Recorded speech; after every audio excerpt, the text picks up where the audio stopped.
કરોડો રૂપિયાની કિંમતનું ઘી રોડ પર વહી રહ્યું છે।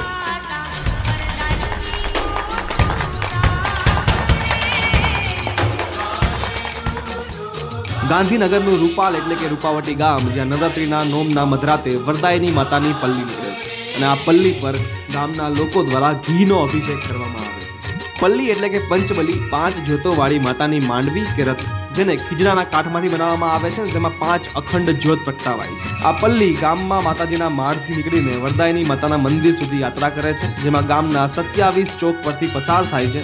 ત્યારે દરેક ચોક પર ભક્તો દ્વારા હજારો લીટર ઘી એકત્રિત કરીને પલ્લી પર ચડાવવામાં આવે છે। આ હજારો લીટર ઘી ગામના રસ્તાઓ પર વહેતું થાય છે અને કંઈક આ પ્રકારના દ્રશ્યો સર્જાય છે।